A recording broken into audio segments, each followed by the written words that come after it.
ইউসুফ আলাইহিস সালাতু ওয়াস সালামের জীবন কাহিনী, যার ছিল ঈমান ও মহান শিক্ষা। প্রিয় দর্শক, আজ আমরা শুনব মহান কুরআনের সবচেয়ে সুন্দর একটি গল্প, হযরত ইউসুফ আলাইহিস সালামের জীবন কাহিনী। এই কাহিনীকে আল্লাহ নিজেই বলেছেন আহসানুল কাসাস, অর্থাৎ সবচেয়ে সুন্দর গল্প।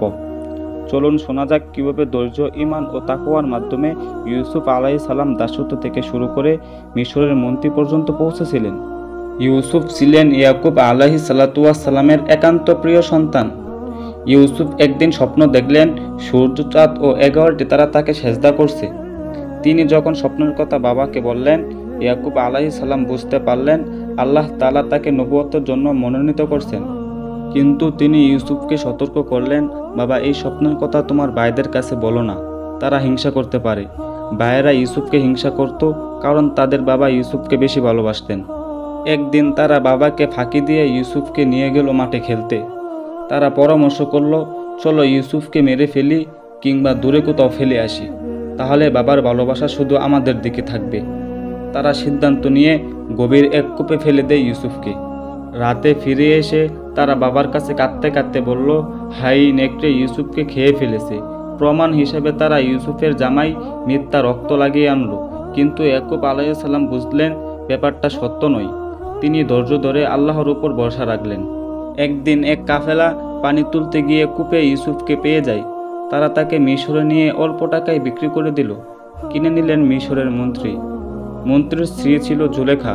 জুলেখা ইউসুফের সৌন্দর্য দেখে মুগ্ধ হলেন। ইউসুফ আলাইহিস সালাতু ওয়াস সালাম রাজপ্রাসাদে বড় হয়ে উঠলেন, রূপ সৌন্দর্যে এবং সুন্দর চরিত্রে।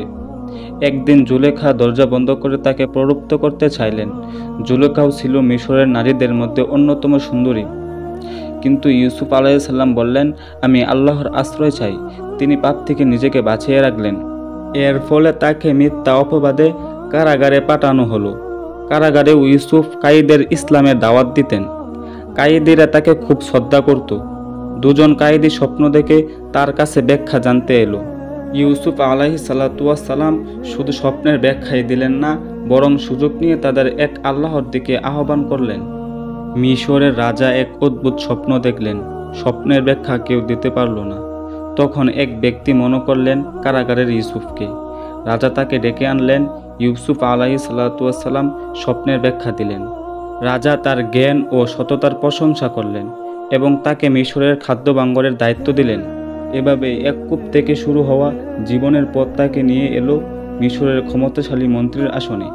দুর্ভিক্ষের সময় চারপাশের লোকেরা মিশরে খাদ্যর জন্য আসতে লাগলেন। তাদের মধ্যেই ছিলেন তার ভাইয়েরা, যারা একসময় তাকে কূপে ফেলেছিলেন। ভাইয়েরা তাকে চিনতে পারেনি, কিন্তু ইউসুফ আলাইহিস সালাতু ওয়াস সালাম তাদেরকে চিনলেন।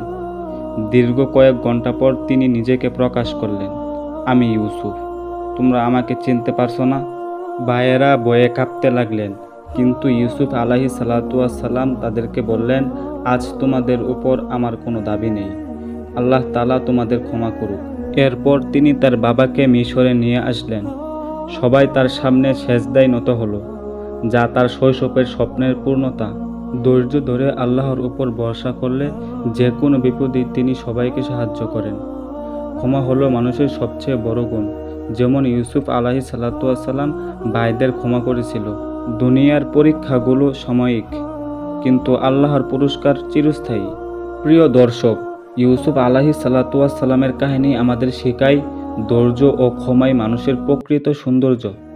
আল্লাহ আমাদের সবাইকে তার মতো সত্যবাদী ও ধৈর্যশীল বান্দা হিসাবে কবুল করুক, আমিন।